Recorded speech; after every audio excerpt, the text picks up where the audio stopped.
माँ बनना ना इस दुनिया की सबसे बड़ी नेमत है। लेकिन प्रेगनेंसी अपने साथ बहुत सारे चैलेंजेस भी लेकर आती है और सबसे बड़ा चैलेंज ये होता है कि खुद को एक्टिव रख के अपना ख्याल, बेबी का ख्याल और जी अपना जो घर है उसका ख्याल किस तरह से रखा जाए, घर के कामों को टाइमली किस तरह से मैनेज किया जाए। तो आज के व्लॉग में ना मैं यही सब कुछ आपके साथ शेयर करूँगी। मुझे उम्मीद है कि जो टिप्स, जो हैक्स मैंने अब तक अपनी जर्नी में फ़ॉलो किए हैं ना, जिनसे मुझे हेल्प मिली है, आपको भी यकीनन उनसे फ़ायदा ज़रूर होगा। तो व्लॉग को एंड तक ज़रूर देखिएगा।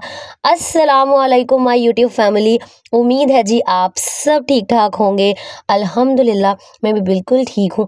अच्छा, चाहे आपके पास हेल्पर हो या ना हो, लेकिन एक औरत को ना घर के बहुत सारे ऐसे काम हैं जो खुद करने पड़ते हैं। अगर आपके पास हेल्पर है तो बहुत अच्छी बात है, लेकिन जिन बहनों के पास मेरी तरह कोई हेल्पर नहीं है या जिनको मेरी तरह हेल्पर का काम पसंद नहीं आता ना, वो खुद को एक्टिव किस तरह से रख सकती हैं।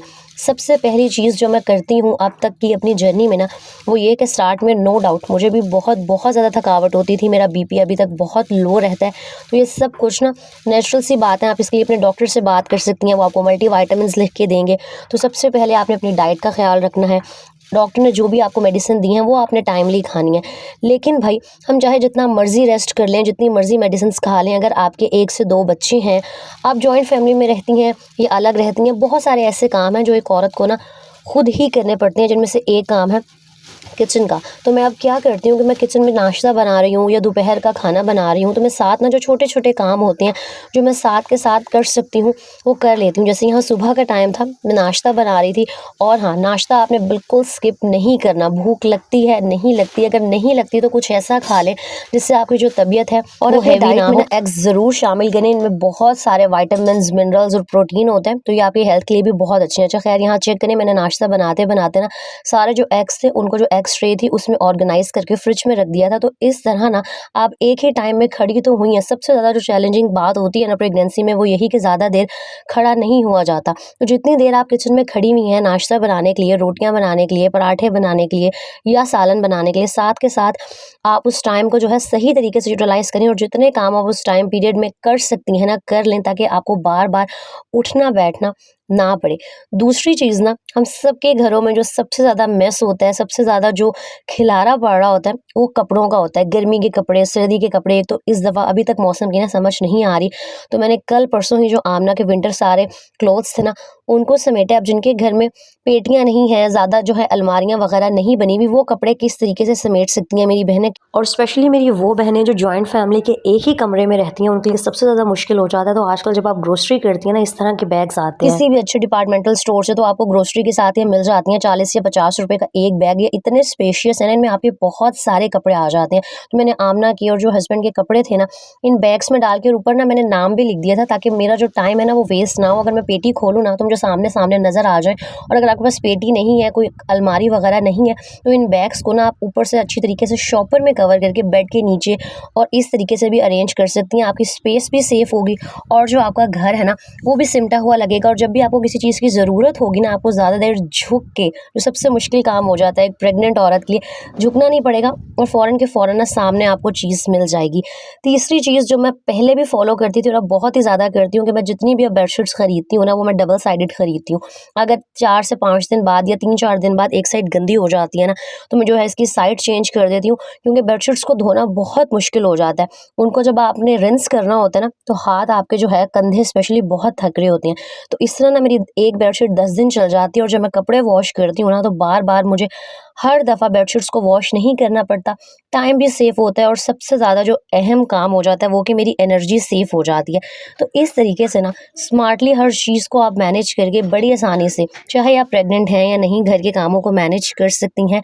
अल्लाह ताला ने एक औरत को बहुत स्ट्रॉन्ग बनाया हुआ है और इस चीज़ का एहसास शायद जब आप माँ बन रहे होती हैं ना, तब आपको बहुत ज़्यादा हो रहा होता है। और ऐसे ही मेरी एक बहुत ही स्ट्रॉन्ग बहन है, जो अपनी फैमिली के लिए, स्पेशली अपने बच्चों के लिए ना यूट्यूब के थ्रू कुछ करना चाहती हैं। उनके इस चैनल का जो स्क्रीनशॉट है आपको नज़र आ रहा होगा, अस्मा अशफाक। ये मोस्टली डेली बेसिस पर शॉर्ट्स अपलोड करती हैं और वैसे स्किन केयर के हवाले से ना टाइम टू टाइम जो है रिव्यूज़ वगैरह शेयर करती हैं। फेस वॉश हो गई, क्रीम्स हो गई। लेकिन यहाँ मैं आपको एक बात बता दूँ, चाहे मैं स्किन केयर के हवाले से खुद कुछ शेयर करूँ या आप यूट्यूब पर या किसी की भी वीडियो में देखें, आपने खुद अच्छे तरीके से अपनी रिसर्च करनी है और फिर उस क्रीम को या उस रेमेडी को या उस प्रोडक्ट प्रोडक्ट को जो है ख़रीदना है, ये अपने फेस पे अप्लाई करें। खैर जी, बड़ी अच्छी वीडियोज़ बनाती हैं, कोशिश पूरी करिए, आपने इस कोशिश में उनका साथ देना है, उनके चैनल को विज़िट करना है, उनकी शॉर्ट्स को देखना है, लॉन्ग वीडियोज़ को देख लें। कोई ना कोई आपको स्किन केयर के हवाले से बड़ी अच्छी टिप्स मिल जाएगी और उनके चैनल को सब्सक्राइब ज़रूर कर दीजिएगा। और मैं फर्स्ट कमेंट में ना उनके चैनल का लिंक पिन कर दूँगी, आप उस लिंक के ऊपर क्लिक करके ना उनका जो चैनल है वो विज़िट कर सकती हैं और उनको सपोर्ट कर सकती हैं। अच्छा, एक और चीज़ मैं आपके साथ यहाँ ये शेयर करूँगी कि एक ही दफ़ा ना आप बहुत सारे काम ना करें, स्पेशली अगर आप प्रेग्नेंट हैं, आपका फर्स्ट ट्राइमेस्टर है या सेकंड है, बीच-बीच में ब्रेक्स ज़रूर लिया करें। आजकल मेरी बहुत ज़्यादा छुट्टियाँ करने की रीज़न ही यही है, क्योंकि इंसान जितना मर्ज़ी सुपर वुमन हो, आपको मैं बज़ाहिर जितनी भी हिम्मत वाली नज़र आ रही हूँ, मैं भी थक जाती हूँ। ज़ाहिर-सी बात है, मेरा घर है, एक बेटी है, साथ में वीडियोस बनाना, फिर उनको एडिट करना बहुत हेक्टिक हो जाता है। तो मेरे लिए ज़रूर दुआ किया करें कि अल्लाह ताला ना मुझे इससे भी ज़्यादा हिम्मत दें, ताकि मैं हर चीज़ को बहुत अच्छे से मैनेज कर सकूँ। और ज़ाहिर-सी बात है, शादी वाला घर है, तो सब कुछ ना आजकल बड़े मुश्किल से मैनेज हो रहा है, लेकिन मैं अपनी तरफ से पूरी कोशिश कर रही होती हूँ। और एक और चीज़, अपने आप को ना एक्टिव रखें। जब आप एक्टिव हो रही होती हैं ना, आपकी जो ब्लड सर्कुलेशन है वो इम्प्रूव होती है। जब ब्लड सर्कुलेशन इम्प्रूव होती है ना, तो आपकी बेबी को जो न्यूट्रिएंट्स मिल रहे होते हैं वो ज़्यादा अच्छे तरीके से मिलते हैं। और इसके अलावा एक और चीज़, जितनी देर आप लेटी रहेंगी, आपकी जो है ना ब्लड सर्कुलेशन वो इम्प्रूव नहीं होगी, आपकी बॉडी में मज़ीद पेन होगा। ये बात तो मैंने पर्सनली एक्सपीरियंस की है कि अगर सुबह के टाइम मेरे जिस्म में, मेरी कमर में या टाँगों में बहुत दर्द हो रहा हो ना, और अगर मैं लेटी रहूँ तो वो दर्द बहुत ज़्यादा बढ़ जाता है। जब मैं हिम्मत करके उठती हूँ, थोड़ी-सी यहाँ-वहाँ घूमती-फिरती हूँ, छोटे-छोटे घर के काम करती हूँ ना, तो वो दर्द आहिस्ता-आहिस्ता करके कम होना स्टार्ट हो जाता है। और ये बहुत सारी बहनों के साथ होगा।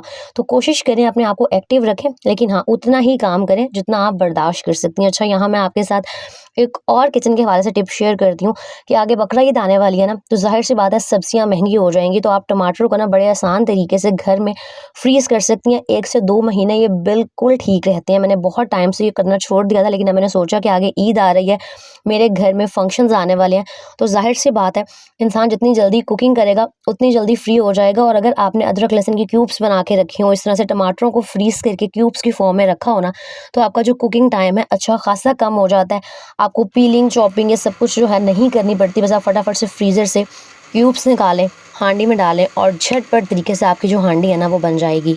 अच्छा, ईद आने में तो फिर भी कुछ ना कुछ टाइम है। आजकल सब्जियों के रेट्स का नहीं पता चलता। आज कुछ और रेट होता है और कल जो है वो इतना ज़्यादा बढ़ जाता है। तो पैसे भी आपके ना सेव हो सकते हैं, अगर आप इस तरीके से ना 2 से 3 किलो टमाटर या कोई भी चीज़ बल्क क्वांटिटी में खरीद लें। अक्सर हम क्या करते हैं कि हम ज़्यादा चीज़ ले आते हैं, लेकिन हमें पता नहीं होता कि भाई अब उसको स्टोर कैसे करना है। मैं बहुत सिंपल से तरीके से टमाटर जो है फ्रीज़ करती हूँ। अच्छे तरीके से आपने टमाटर जो है वॉश कर लेने हैं। उसके बाद इनको बीच में से कट करके आपने देख लेना है, कोई कीड़ा वगैरह ना हो, कोई टमाटर ख़राब ना हो। और ब्लेंडर के जग में डाल के ना आपने इनको ग्राइंड कर लेना है। अच्छे तरीके से ग्राइंड कीजिएगा, ताकि कोई भी जो छिलके हैं या मोटा-मोटा जो टमाटर के चंक्स हैं वो ना रह जाएँ। और इस तरीके से जब ग्राइंड हो जाए, तो जो आइस क्यूब की ट्रे होती है, उसके अंदर ना आप इनको क्यूब्स की फॉर्म में फ्रीज़ कर सकते हैं। मेरे पास इतनी ज़्यादा जो है बर्फ़ जमाने वाली वो जो ट्रेज़ हैं वो नहीं थी, तो जिन ऑर्गेनाइज़र्स के अंदर मैं अंडे रखती हूँ ना, वो एक फ्री पड़ा हुआ था, तो मैंने कहा चलो यार, एक चीज़ से 2 काम आप बड़ी आसानी से कर सकते हैं। बात सारी समझदारी की होती है। एक मैंने अपनी वो एग्स ट्रे यूज़ कर ली थी, दूसरा मेरे पास एक ये जो है ना आइस ट्रे पड़ी हुई थी, जिसमें हम क्यूब्स जमाते हैं। इसके अंदर आप आसानी से ना क्यूब्स की फॉर्म में टमाटरों को बस फ्रीज़ कर दें, और जब ये अच्छे से हार्ड हो जाएँगी, आपने इनको निकाल के किसी एयर टाइट बॉक्स में डाल के फ्रीज़र में रख लेना है। हांडी बनानी हो, कुछ भी करना हो, 3 से 4 क्यूब्स निकालें। हर इंसान को, हर औरत को पता होता है कि भई एक टाइम की हांडी में कितनी चीज़ डलनी है, तो आप अपने हिसाब से ना क्या कहती हैं, उतनी ही क्यूब्स एक टाइम में यूज़ कर सकती हैं। और बहुत ज़्यादा यकीन करें, टाइम सेव हो जाता है, स्पेशली अगर आप प्रेग्नेंट हैं, क्योंकि भई जितनी देर आप रेस्ट करेंगी, जितनी कम देर आप खड़ी होंगी ना, उतना ही आपके लिए अच्छा है।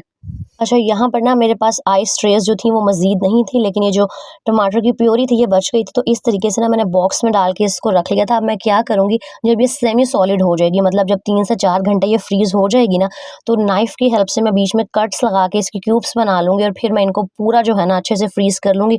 और जब ये अच्छे से फ्रीज़ हो जाएँगी, तो आपने वो क्यूब्स अलग करके ना जार में डाल के किसी भी डब्बे में डाल के रख लेनी है। ये चेक करिए, मैं इस तरीके से हरी मिर्चों को भी हमेशा ना ऊपर से डंडियाँ अलग करके और जो किचन टॉवल होता है उसमें लपेट के रखती हूँ, तो आराम से 15-20 दिन मेरी हरी मिर्चें बिल्कुल जो है फ्रेश रहती हैं। ये छोटे-छोटे काम हैं जो आपका टाइम सेव कर देते हैं, आपके पैसों की बचत करते हैं, और आपके टाइम की, किचन में आपके टाइम की बचत करते हैं। क्योंकि भई एक औरत के लिए बहुत मुश्किल हो जाता है, आगे गर्मियाँ आ रही हैं, बच्चों के साथ, जॉइंट फैमिली में सब कुछ मैनेज करना। और नो डाउट आप जितना मर्ज़ी बाहिम्मत हों, थकावट सबको होती है, रेस्ट करने का सबको दिल चाह रहा होता है। लेकिन जब आपको पता हो ना कि काम आपने ही करने हैं, तो वो चाहते ना चाहते करने पड़ते हैं एक औरत को। अच्छा यहाँ पर चेक करें, मैंने जैसे ही टमाटर की क्यूब्स बना के रखी थी ना, लगे हाथों ये जो मेरा ब्लेंडर की जो मशीन है इसको भी मैंने साफ़ कर लिया था, क्योंकि जब आप चीज़ों को डेली बेसिस पर साफ़ करते हैं ना, मैं हमेशा कहती हूँ आपको बहुत आसानी रहती है, आपको डीप क्लीनिंग नहीं करनी पड़ती।